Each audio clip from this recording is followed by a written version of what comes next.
శేఖర్ కమ్ముల దర్శకత్వంలో అక్కినేని నాగార్జున, తమిళ హీరో ధనుష్ ప్రధాన పాత్రల్లో నటించిన కుబేరా చిత్రం విడుదలయ్యింది. పురాణాల ప్రకారం కుబేరుడు సంపదకు అధిపతి. సినిమాలో ధనుష్ బిచ్చగాడిగా కనిపించటంతో ఆసక్తి నెలకొంది.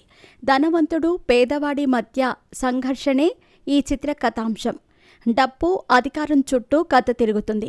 ఈ సినిమా ఆర్థిక అసమానతలు, మానవ సంబంధాల గురించి లోతుగా విశ్లేషిస్తుంది. శేఖర్ కమ్ముల దర్శకత్వం వహించిన ఈ పాన్ ఇండియా సినిమా జూన్ 20 శుక్రవారం రోజున ప్రపంచవ్యాప్తంగా థియేటర్లలో విడుదలైంది.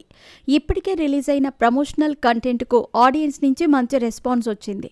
కుబేరా అనే టైటిల్ పెట్టి హీరో ధనుష్ను బిచ్చగాడి పాత్రలో చూపించటంపై అందరిలో ఆసక్తి నెలకొంది. ఈ నేపథ్యంలో అసలు పురాణాలలో కుబేరుడు ఎవరు, ఆయనకు ఈ సినిమా స్టోరీకి సంబంధం ఏంటి, ఆ టైటిల్ ఎందుకు పెట్టారు వంటి విషయాలు తెలుసుకోవటానికి సినీ ప్రియులు నెట్టింట శోధిస్తున్నారు. హిందూ పురాణాల ప్రకారం కుబేరుడు సంపదలకు అధిపతి. ఆయన యక్షులకు రాజు, ఉత్తర దిక్కుకు పాలకుడు.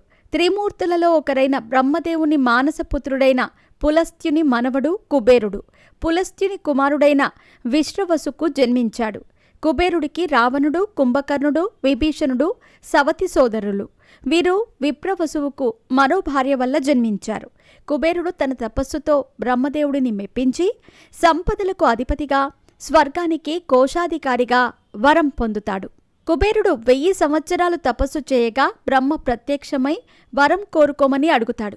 అప్పుడు కుబేరుడు అన్ని దిక్కులను పాలించే దిక్పాలకుణ్ణి కావాలని, సంపదకు అధిపతిని కావాలని కోరుకుంటాడు. బ్రహ్మ ఆ వరాలను ప్రసాదిస్తాడు. సంపదతో పాటు పుష్పక విమానం కూడా పొందుతాడు.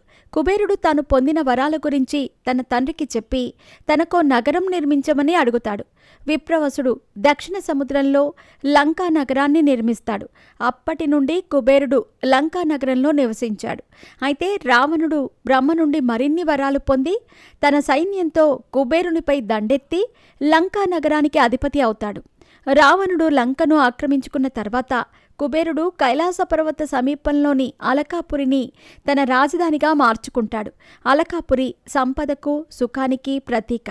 శివ, మత్స్య, స్కంద పురాణాల ప్రకారం కుబేరుని శరీరం వినాయకుడిని పోలి ఉంటుందని అంటారు. ఆయన లక్ష్మీదేవికి స్నేహితుడిగా, సంపదలను పంపిణీ చేసేవాడిగా పూజలందుకుంటాడు. తిరుమల శ్రీ వెంకటేశ్వర స్వామి పద్మావతీదేవిని వివాహం చేసుకోవటానికి కుబేరుని దగ్గర అప్పు తీసుకున్నాడని చెబుతారు. దానికి సంబంధించిన సాక్ష్యాలు ఇప్పటికీ రాగి రేకుల మీద లిఖిత రూపంలో ఉన్నాయని అంటారు. ప్రతి ఇంట్లో కుబేర స్థానం చూసుకొని బీరువాలు, డబ్బు దాచే లాకర్లు, నగలు లాంటివి ఉంచుతారు. కుబేరుడి కరుణ ఉంటే ఆ ఇంట్లో ఎలాంటి లోటు ఉండదని నమ్ముతారు. కుబేరుడికి అనేక పేర్లున్నాయి.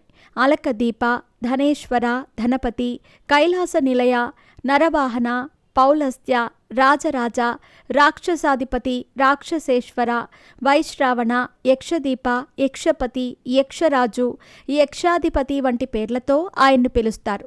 హిందూ సాంప్రదాయంలోనే కాకుండా ప్రపంచవ్యాప్తంగా కుబేరుడికి భక్తులున్నారు.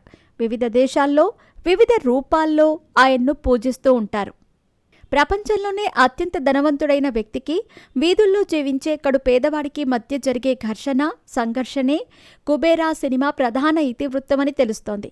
ఈ ప్రపంచంలో తనకి ఏమీ వద్దు అనుకునే ఒక బెగ్గర్, ప్రపంచంలోని అన్నీ తనకే కావాలనుకునే ఒక బిలియనీర్ మధ్య జరిగే కథాంశాన్ని ఈ చిత్రంలో చూపించబోతున్నారు.